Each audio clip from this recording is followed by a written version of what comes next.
And you see Kasongo is now in Western Kenya trying to lie to Kenyans that is taking to farmers bonuses. Bonus, yes. You know, you should look at Mumias. And Mumias has been used by every regime to try to hoodwink the people of Western Kenya. Yeah. You're always being told how Mumias is coming back to work.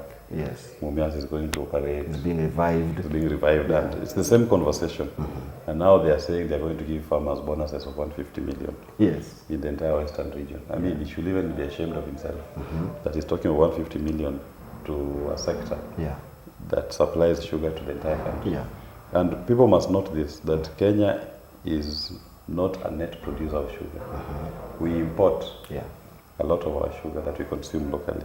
Oh. Yes, and what a prudent government will do is to come up with measures that encourages local production so they can produce more. Because as it were, we have already market for sugar anyway.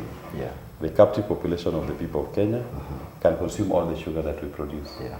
And we should be working towards becoming a net exporter of sugar and not a net importer. Yeah. As it is now, we are a net importer. And the main bane of our sugar industry has been the illegal importation of sugar through the port of Kismayo. People import sugar in the names of our local millers. They brand those sugar, Mumias, Cabras, and sell them on our shelves. Yeah.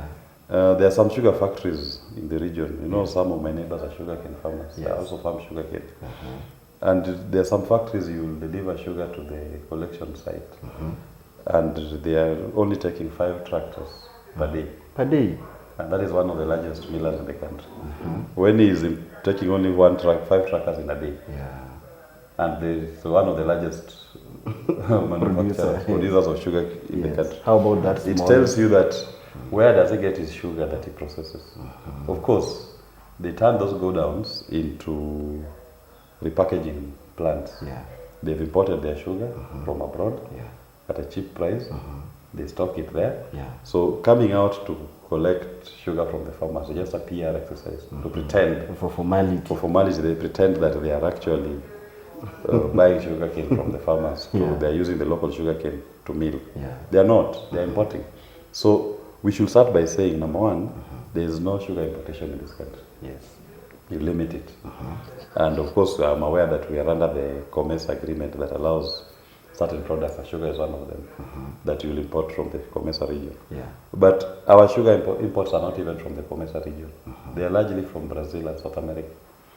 Even outside Africa? They import it from Brazil and South America. That's where the bulk of the sugar comes from. Yeah.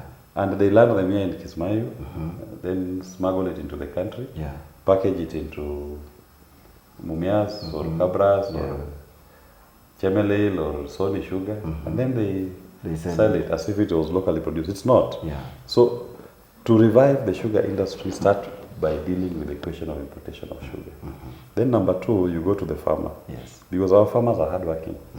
And look at how much they are being paid per ton for every delivery of ton of sugarcane that they deliver. They should be able to get sufficient income from their deliveries.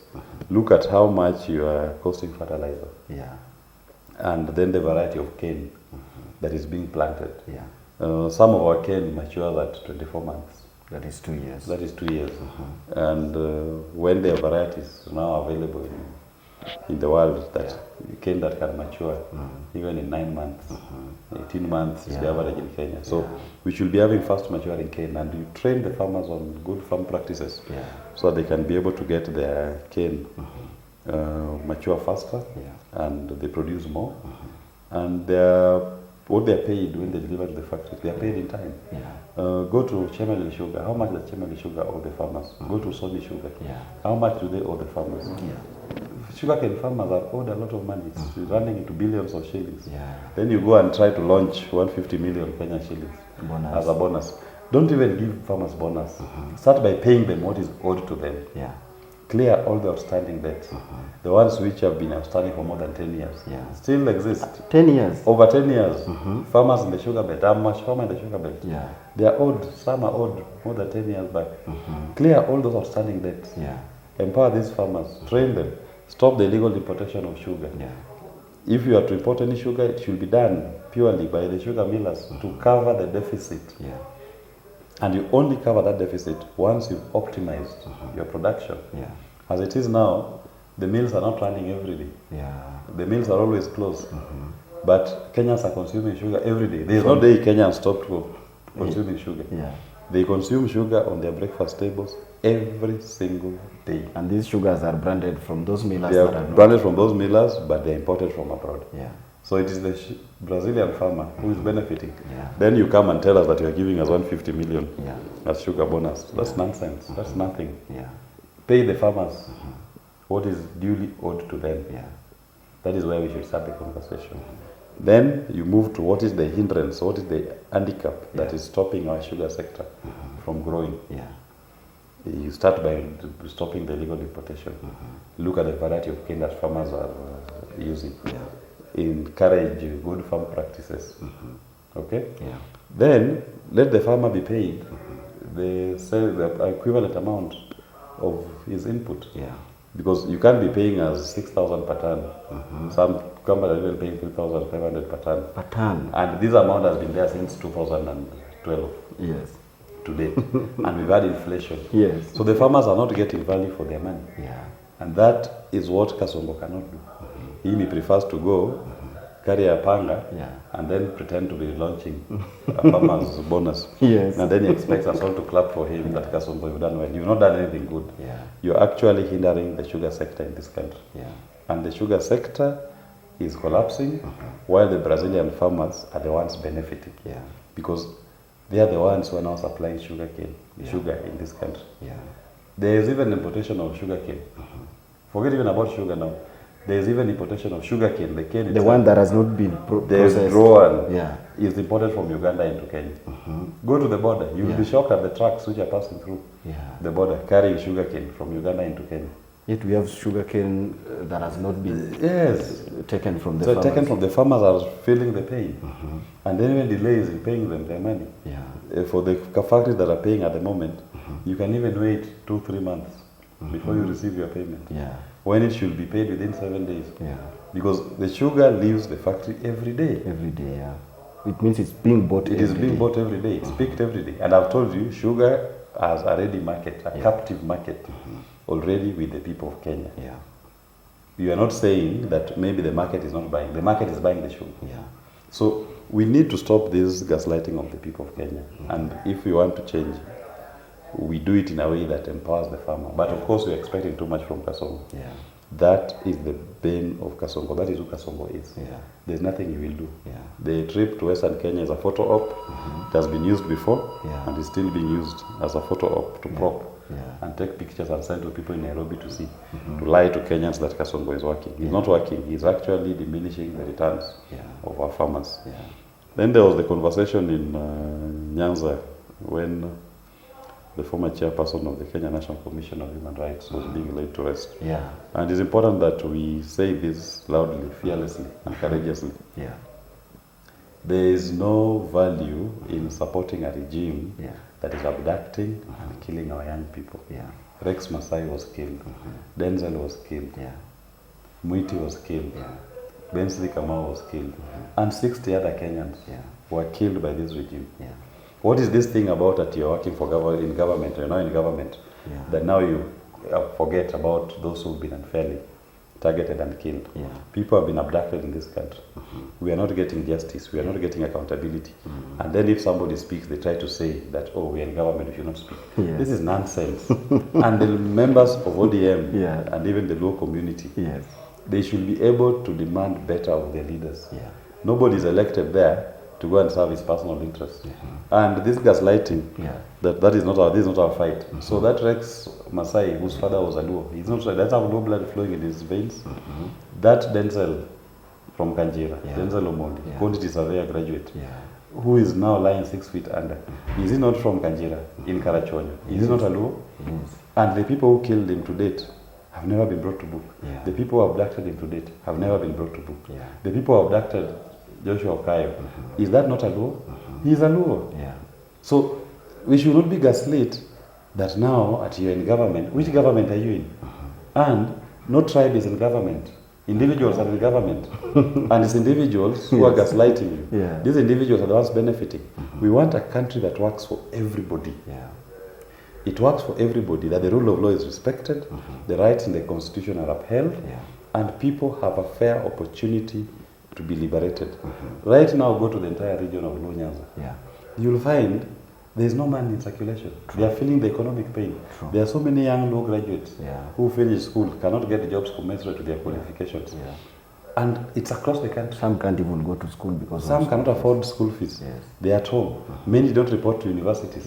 Those who qualified for TVETs and colleges cannot go. Those who are in high school cannot pay their school fees. Some people in that region are sleeping hungry because they cannot afford food, not because they are trying to watch their diet or their fasting. Yes. It is because of the economic policies of this regime. So if there are individuals who are eating, just eat in peace. Don't try to drag the tribe into it. And we must call you out. If you are eating for yourself and your family. All that the Kenyan people are asking and demanding is that the government must make sense to all of us. How many kidney patients in Nyanza cannot access dialysis today because shift nonsense is not working? Cancer patients who cannot get services. Then when you ask them, they tell you, oh, Sijui, my driver called me, shift is working, there are challenges. A kidney dialysis patient cannot wait. These are people who are accommodated in NHIF and were able to get their dialysis as and when it was due. Now we are going almost 3 months. Some of them cannot access dialysis. They are now resorting to fundraise on WhatsApp. And these are people from the entire country. You find them from across the country, even in Nyanza, even in Kalenjin, even in Kikuyu, even in amongst the Mijikenda. So we cannot allow politicians to try to gaslight us into tribes. There is nothing tribal about our predicaments. It is individuals who are incompetent and they are not able to deliver to the Kenyan promise. They are not able to serve the people of Kenya as per our constitution. And there is no tribe that is immune to this incompetence. And those who are trying to gaslight the people of Kenya, I have a message for you. The key people of Kenya are woke. Want to see Wajinga. Wajinga walierevuka. And as it is now, they know what works for them. If you are feeling good, if you have a flag, you have a big car, you have a comprehensive private healthcare system, good for you. You can continue maintaining them. But don't lie to us that because you are feeling good, now everybody else should clap for you. And when these members of parliament give you examples about those to whom Chief and Shah is working, I've been waiting in patience to hear them giving an example of, I took myself to a public facility and I used my Chief Shah card. They never mention, they just talk about other people. None of them uses that Chief Shah. And they cannot give you an example of a single member of parliament. And I challenge members of parliament who are in this country. Let one of them show me that he was sick. He went and Chief Shah worked for him. Don't tell me about a taxi driver, about your maid, your friend. Tell me about your colleague in parliament. You are 419 of you, 418 of you there. And you are also just humans, you fall sick. Tell me one of you in that August house who has ever fallen sick and gone to hospital and used Chief Shah and it worked for him. That is when we can know that it's working. But it's not working. The sweetness of a pudding is in the eating. The Kenyan people are the ones experiencing the challenges and the pain of Chief Shah. We must reject this and don't allow any tribal conversation to distract us from the quest for a greater Kenya. Kenya shall rise, Kenya shall be great. Without this Kenya Kwanza, William Ruto and these cohorts who are occupying space and not serving the people of Kenya. Actually, people were making fun the other day when Nakuru governor said she's on maternity leave, that they expect her to use Chief Shah. She expects, when the Nakuru governor is on maternity leave, she takes her first class flight to America to go and deliver in America. And yet, she expects Nakuru mothers to go and deliver in those facilities that she's in charge of. Why can't she lead by examples, by going to those very facilities? Because the blood that runs in the veins of Keika is the same blood that runs in the veins of those Nakuru mothers. So you expect that if you want those mothers to be using that facility, you should be the first one to use that facility. Go to that facility in Nakuru and deliver there.